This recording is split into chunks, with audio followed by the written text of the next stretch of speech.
Good morning and welcome to Ask the Expert. I'm Joe Taylor. This morning, another in the ongoing series of programs presented by the Northwest Regional Key Program for Quality Early Learning. The program, through the Northwest Institute of Research, oversees a grant from the Office of Child Development and Early Learning at the Pennsylvania Department of Human Services and the Department of Education. The goal of the program is to improve the outcomes for young children as they prepare for school. John Poza is a community partner specialist for the program, and he's here with us throughout the series. John, who do you have for us this morning?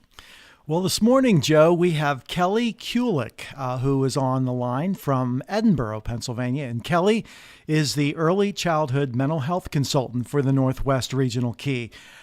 She supports staff, children, and families in strengthening children's social and emotional skills. Prior to coming to the Northwest Regional Key, Kelli was a lead teacher in a Head Start program for 16 years, and she also worked at the Sarah Reed Children's Center in Erie, which is a preschool program supporting children with more intensive behaviors. Welcome to the show, Kelli. Thank you. I'm happy to be here. Thanks. And I know one of the things that I know is something that you really wanted to talk about today is, first off, is building trust with children a little bit and understanding how they're feeling, which is so important from the get-go and working with children. Isn't that correct? Yes, it is. I kind of build off of Erik Erikson's first stage of psychosocial development, which is trust versus mistrust. And quoting Erik Erikson, he says, it's the most important period in a person's life. So it's the first stage that an infant is trying to work through their world. And it's the most important stage for us to build that trust at that time. So I usually talk a lot to my teachers about ways that they can build trust in the children. And one of the ways we can do that, and there's many ways, but like the more simple ways would be greeting children. How do we greet them when they come in the morning? Are we really excited that they're there, or are we just giving them a hello and walking away? Other simple ways would be just promoting a consistent schedule. So every day the child knows what they're going to do. I'm going to come to school and this is what I'm going to do every day. Expectations. What kind of expectations do we have for children? What kind of routines do we make for children? Routines are very important because it helps children to know how to do something. So we're redirecting less, and we're not disciplining as much. We're teaching them routines, and this is what we expect from you every day. So those are some of the more simple ways that we can build trust in children. And sorry, go ahead, Kelli. One of the books that I often refer to when I'm teaching, especially adults, it's a great children's book, but I look at it more for adults, is Horton Hatches the Egg. It's a Dr. Seuss book, and if you're not familiar with that book, it's a book about an elephant and a bird. And the bird is sitting on his egg waiting for his egg to hatch, and he wants to go off and explore the world. He doesn't want to sit on his egg anymore, and he finds this elephant and asks this elephant to sit on the egg, and the elephant decides, okay, I can do that, but you're going to come back, right? And he says, oh, yeah, I'm going to come back after my vacation. Well, what happens is, of course, the bird doesn't come back, and Horton is left sitting on this egg, and he has to sit on this egg through lots of weather dangers and hunters, and throughout the whole time, people are saying, why don't you get up and leave? It's not your egg. And his line is, I meant what I said what I meant. An elephant is faithful 100%.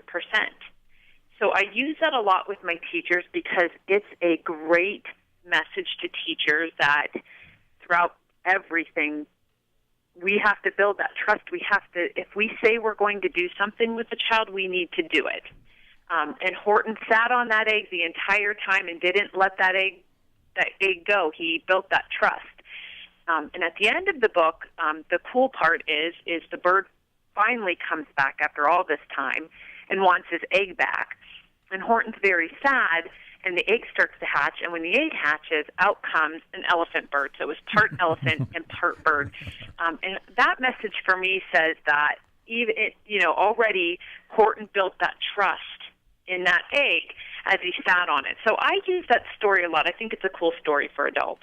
It certainly is. I remember reading that story numerous times to my young son Matt, when he was small. And but just to preface a little bit about Kelly, how Kelly works with the Northwest Regional Key is that, of course, we work with providers in the Keystone Stars program, and so technical assistance in terms of working with some of our sites who are maybe having behavioral issues with some of the children. That's where Kelly comes in and works with those providers to help them in techniques and things that they could do to help the children. But I know that giving them respect is something that we also want to do with our children in regards to letting them know how they feel and giving their side of the story as well. Isn't that true? Yes, it is. And that goes along with understanding how children are feeling and letting them talk about their feelings, even when they do something that we know wasn't right, even if they exhibit a behavior that we know wasn't correct. It's still letting them talk to us about how they're feeling, and then we can always help them problem solve. One of the, I think, not the mistakes, but we forget is even us as adults want to say to each other, I just want you to understand how I'm feeling. See my side of it. So as adults, we want that respect from each other, but we forget to give that respect to children. We feel like we know more than they do, where we need to show them respect and show them that we do care about how they are feeling. And it's okay to feel that way, but what can we do instead of what we just did? Instead of hitting, instead of pushing, what can we do instead of the behavior they just did? We are getting out of, a lot of centers still want to use timeout, and we're getting rid of timeout because that doesn't build, we don't build trust with timeout. We usually just put a child in timeout, leave them there, and then we don't come back for them, and we just say, okay, it's okay, let's just get up and go. Where that's not what we want to do. We want to be more positive. So even when a child exhibits a negative behavior, we've gone to like using maybe like a cozy corner or an alone station where we can have a child go think about what they just did, and then we can go over there and talk to them about how they were feeling and what we can do instead. So we're going to problem solve with them instead of just leaving them alone. We've talked so much on these programs with John about getting a child ready for school in terms of learning skills. What social and emotional skills should a child have to successfully enter kindergarten? And is there any testing process currently underway in Pennsylvania, or in place, I should say, to test these skills and make sure the child is ready socially and emotionally for kindergarten? Well, the main ones that they need to exhibit are getting along with others, being able to use their words. That's probably the biggest one, is them being able to express how they feel. Can they interact with other children appropriately? Can they problem solve with children appropriately? As far as I know, there's no testing. The kindergartens have readiness checklists that they send to a lot of the daycares and preschools to let a teacher know, a preschool teacher know what kind of skills they need in order to succeed in kindergarten, which is why we are working a lot with preschools on how children can express their feelings, get along with others. I think we lack in that area due to the fact that today we focus more on academic skills. And so some of our preschools have gone to that now. They're focusing more on academic skills than they are on our social emotional skills. I kind of relate it to sports these days. In sports, we have forgotten about the main skills that children need. We're more into winning, so we're forgetting to teach them the basics. And that's what I feel like is happening in preschools. We're forgetting to teach them that basic skill of, let's sit down together and let me teach you how to problem solve. Let me show you how to share a toy or trade a toy. So we've kind of gone away from that a little bit, which is why ECMH, we're trying to bring that back. We're trying to teach teachers that academics at this point, yeah, they're good, but they're not the main focus. We need to go back to the basics, and we need to teach children how to get along and how to communicate with each other. That brings up the fact of what kids are doing as young as 2 or 3 years old. and they're spending hours online playing video games, watching TV. Is this having an adverse effect on their ability to socialize successfully with other children when they enter school or even when they get to daycare? Absolutely. Right now in daycares, technology is limited to 15 minutes a week for each child. So they're not on the computer all the time. They're not watching TV. They're not playing on tablets. I absolutely believe that is affecting our children and how they communicate with others, along with the fact that we have parents who work all the time and it's hard. We don't have. I know when I was growing up, my mom, we sat down at the table and we all ate together and we had conversations.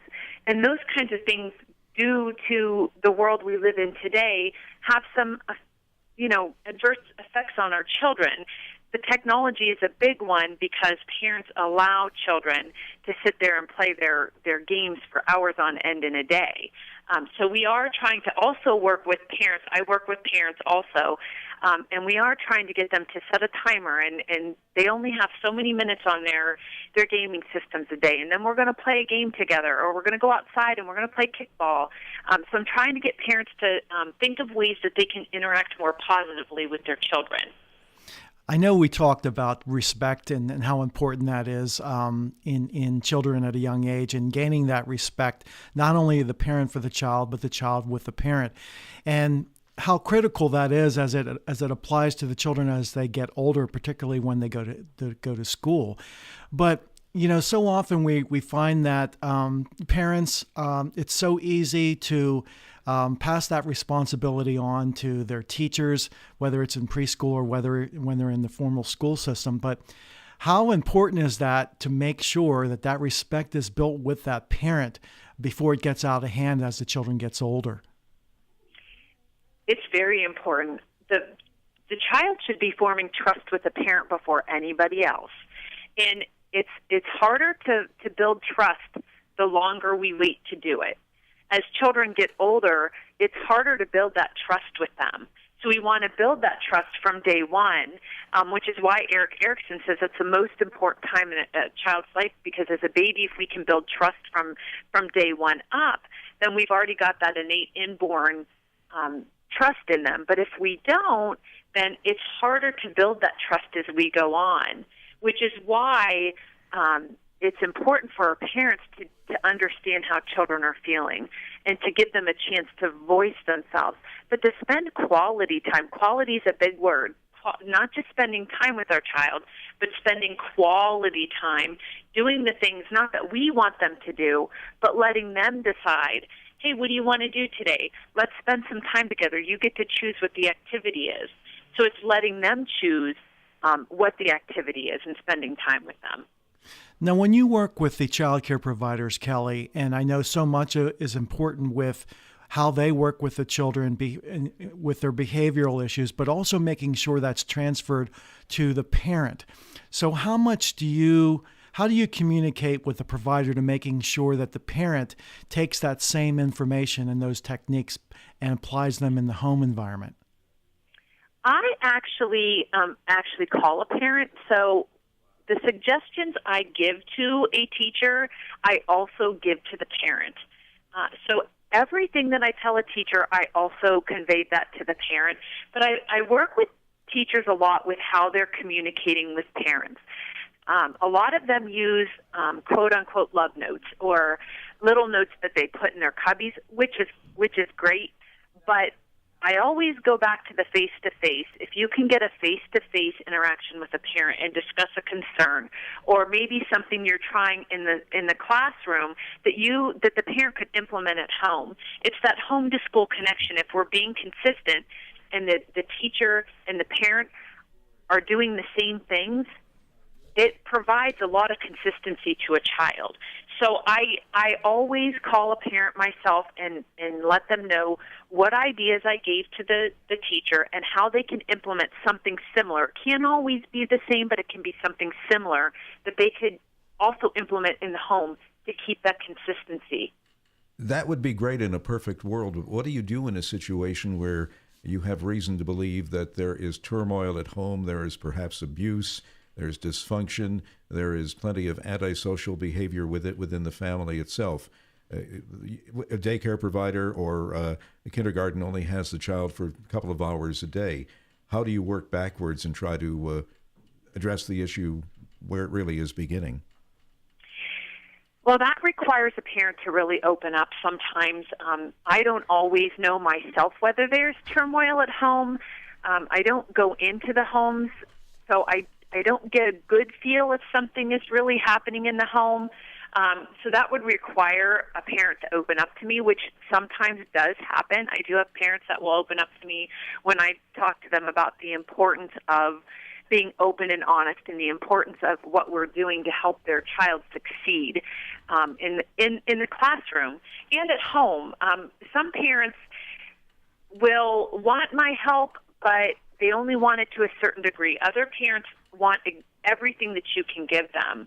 But at any time you suspect that there's abuse or something going on, we all have that, we have to call that into children's services, or if we truly believe there's an issue and something's not being taken care of, then we have that responsibility to do that. But I agree with you, in a perfect world, it doesn't always happen. I can't make a parent tell me something, so I don't always have an idea of exactly what goes on in the home. But if I do, then it's my responsibility to report if need be, or to help as much as I can. Now, I know along those same lines, Kelli, sometimes, an issue or behavior with a child maybe is in the best interest for that child to be referred, for instance, to early intervention prior to starting school. And I know that requires parental consent. And I know that's a difficult thing to do, especially with parents that are maybe reluctant to want to accept that because, let's face it, we all have pride and we want our children to be the best. And sometimes parents don't want to admit, there's an issue there. So how is that communication? What are some of the techniques that you use to try to help parents understand and to take action on their child's behalf? That's a great question. It's all in what we've just been talking about. So first, I have to build some trust with the parent. That's the first thing. So, I have various phone conversations with parents throughout the process. And so, I start off trying to build that trust, listening to what they have to say. And here we go with the understanding again. So I understand how they're feeling, understand where they're coming from. And then I can give my expert opinion on whether I truly believe it's something that we need to do to help their child be successful. And that usually comes 3/4 of the way usually through the process when I've kind of gotten in the center and observed some things and we've tried some things at home and we've tried some things at school and they're not working, that's when I'll finally say to a parent, I think it's in the child's best interest if we make this referral. And it is not an easy conversation to have with a parent, but it's a conversation that I'm willing to take in order to help a child be successful. That's my job is and sometimes you might upset a parent in that, but most times not, because I've already built that trust up with them. And it's also the way in which you present it. You have to, find a good way to present that to a parent. So I always have a bunch of options. Like, here's our options. These are our choices. We work a lot with teachers with giving children 2 choices. Instead of just, being the boss and saying you're going to do this, we're going to give the child the choice between these 2 choices. I do the same thing with parents. Here's a few choices that we can do when it comes to a referral, and then I put it in their hands. Always letting the parents know that you're the parent, you're the boss here.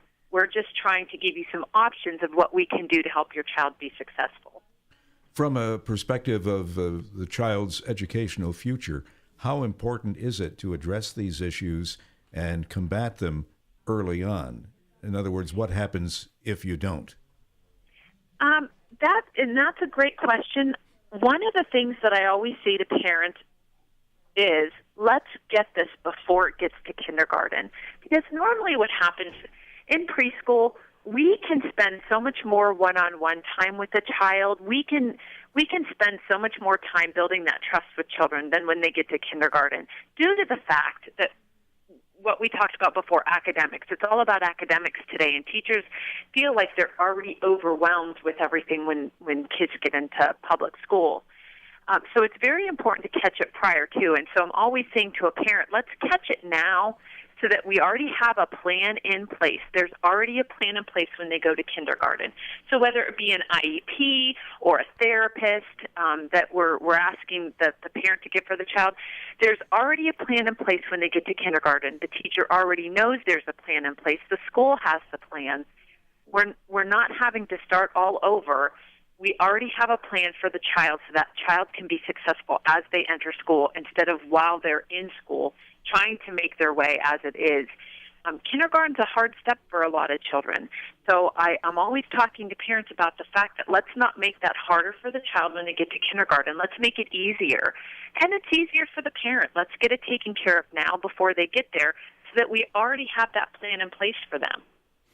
That's one of the things, of course, goes hand in hand with what we call working so closely with school districts in transition planning. When we talk about making sure children are ready and making that process a smoother process so that the receiving school, meaning the kindergarten, is knowing exactly what's transpiring with the sending school, which is the preschool, in making that a comfortable transition. But to piggyback on what Joe was referencing, in getting to those issues prior, and the earlier the better. And I've said this before, and the statistics are there, that we have a much better chance of alleviating those issues when they're caught early, because our costs that we have for special education can be reduced by 50% by the time before a child enters school, if we were able to do that. But Kelli, it's so important, and that's why Kelli's job with the Northwest Regional Key is such a critical area, that she helps us in addressing those issues and working with our child care so that we know the importance that they can be taken care of at an earlier age. And so that's why we are so glad to have Kelli. Kelli, where do you see the future of your work, especially with early childhood mental health and the Key? I see it as progressing greatly. I think as time goes on, we find that we have more and more behavioral issues in children. Some of them are very easily solved with some simple things that we give teachers to do, like we talked before, and some things aren't. But I see myself as an advocate for parents, not just for teachers, but for parents. I'm an advocate. I work between both entities, and I think that's a wonderful thing for parents. And in my opinion, I wish we had more of myself or more people who could be advocates between the Early Learning Center and the parents. I do think we make a huge difference in helping teachers and parents build a better relationship. That's one of our jobs, is to help them build a better relationship, communicate better, respect each other more. So I wish there was more of us out there who provide this free service to both parents and facilities, because I do think we build that homeschool connection, which is so very important for our children. Hey, Kelli. So I see it progressing greatly. Thank you so much, Kelli. The time has just flown by, but we were so pleased to have you on as a guest, and we'll be in touch again. Thank you. Thank you. And that's our program for today. We'll be back in 2 weeks at the same time. In the meantime, you can go online to learn more at papromiseforchildren.com. For John Posa and the Northwest Regional Key Program for Quality Early Learning, I'm Joe Taylor. Thank you for listening, and have a great day.